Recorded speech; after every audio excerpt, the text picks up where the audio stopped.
Hello guys, welcome to drone academy. நம்ம இன்னைக்கு இந்த வீடியோ பதிவில் ஜனவரி 23 நடப்பு நிகழ்வுகள் தான் பார்க்க போகிறோம். ஃபர்ஸ்ட் நியூஸ் பாருங்க. அமெரிக்க வெளியுறவு அமைச்சருடன் ஜெய்சங்கர் சந்திப்பு அப்படின்னு சொல்லிட்டு கொடுத்துருக்காங்க. ஸோ எனிவே நமக்கு என்னன்னா டிஎன்பிசி ரிலேட்டடாக குவாட் அமைப்பு அப்படின்னு ஒரு விஷயம் இருக்குங்க. குவாட், ஓகேங்களா? இந்த குவாட் அமைப்பில் எத்தனை நாடுகள் இருக்குது அப்படின்னு சொல்லிட்டு கேட்டிருக்காங்கப்பா. QADன்றது குவாட் அமைப்பு. குவாட்ரிலேட்டரல் செக்யூரிட்டி டயலாக் அப்படின்னு சொல்லிட்டு சொல்லுவாங்கப்பா.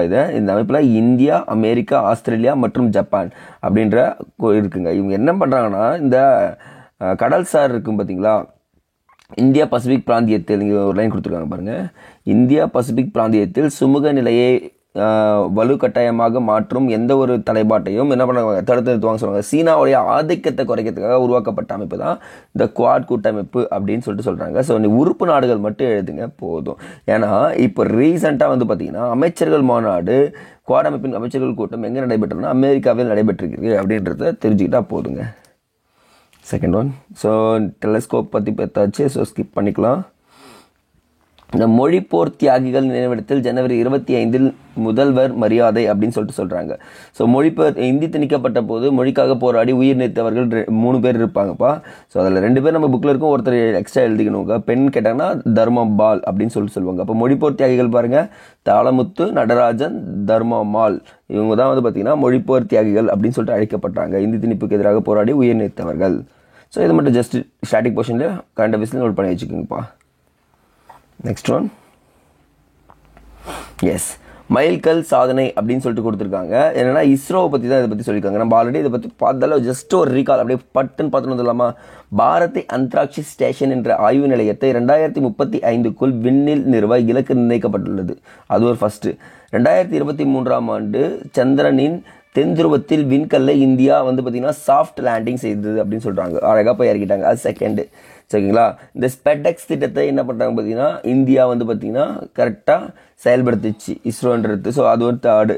அடுத்தது ஃபோர்த் ஒன்று பாருங்கள். இந்த ஸ்பெடெக்ஸ் விண்கலத்தை ஒருங்கிணைக்கும் டாக்கிங் தொழில்நுட்பத்தை செயல்படுத்திய 4வது நாடு யாருன்னா இந்தியா. இதுக்கு முன்னாடி ரஷ்யா, அமெரிக்கா, சீனா ஆகிய நாடுகள் நிறைவேற்றிருக்கு.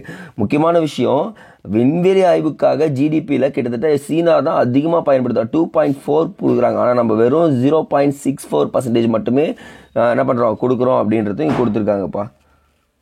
மற்றபடி வேறு எதுவும் தேவையில்லைப்பா. நெக்ஸ்ட்டு இன்றைக்கான குரல் பார்த்தலாமா. வெள்ளத்து அணையா மலர்நீட்டம் மாந்தர்த்தம் உள்ளத்து அணையது உயர்வு. வெள்ளத்து அணைய மலர்நீட்டம் மாந்தர்த்தம் உள்ளத்து அணையாது உயர்வு அப்படின்னு கொடுத்துருக்காங்க. நீர்ப்பூக்களில் ஒரு தாள் இருக்குல்ல, அந்த இலையில நீளம் அவை நின்ற நீரின் அளவாகும். அந்த இலையில நீர்க்குதுன்னா அதனுடைய நீளத்தை பொறுத்து தான் இருக்குது. அதே மாதிரி தான் மக்கள் அந்த மனிதர்களுடைய ஊக்கமானது அவருடைய வாழ்வுக்கு எப்படி சொல்லுறது உயர்வை கொடுக்கும் அப்படின்னு சொல்கிறாங்க. ஊக்கத்தோடு ஒருத்தர் செயல்பட்டாங்கன்னா வாழ்வில் மேலும் மேலும் உயர்வடைவான் அப்படின்றதையும் குறிப்பிட்டிருக்காங்கப்பா. அடுத்தது, நாட்டின் மக்களுக்கு மேலும் சிறப்பான வாய்ப்புகள் அப்படின்னு சொல்லிட்டு கொடுத்துருக்காங்க. நம்ம என்னென்னா இந்த பாலின விகிதம் அப்படின்ற ஒரு விஷயத்தை வந்தாலே ஒரு திட்டம் வருங்க.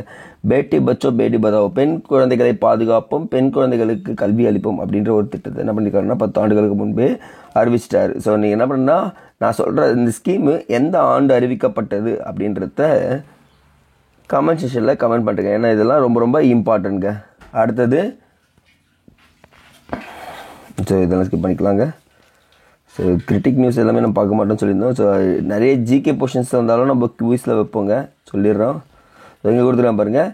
தென் மாநிலங்களின் கலாச்சாரங்கள் பிரதிபலிப்பு அப்படின்னு சொல்லிட்டு சொல்கிறாங்க. குடியரசுத் தலைவர் என்ன பண்ணியிருக்காங்க, தேநீர் விருந்து அழைத்திருக்காங்க. அது பேர் என்னன்னா ஹட் ஓம் வரவேற்பு என்றால் என்னன்னு கேட்டாங்கன்னா, குடியரசுத் தலைவர் தேநீர் விருந்து கொடுக்குறாங்க பார்த்தீங்களா, அதுக்கு பேர் தான் ஹட் ஓம் வரவேற்பு அப்படின்னு சொல்லிட்டு சொல்லியிருக்காங்கப்பா. ஸோ அதில் நிறைய பேர் கலந்துருப்பாங்க. குடியரசுத் தலைவர், துணை குடியரசுத் தலைவர், பிரதமர், மக்களவைத் தலைவர், உச்சநீதிமன்ற நீதிபதி அப்படின்னு சொல்லிட்டு இந்த இடத்துல பயங்கரமாக இருக்கும். அதனால் நம்ம என்ன பண்ண பார்த்தீங்கன்னா இடத்துல கொடுத்துருக்காங்க அப்படின்றத சொல்லியிருக்காங்கப்பா.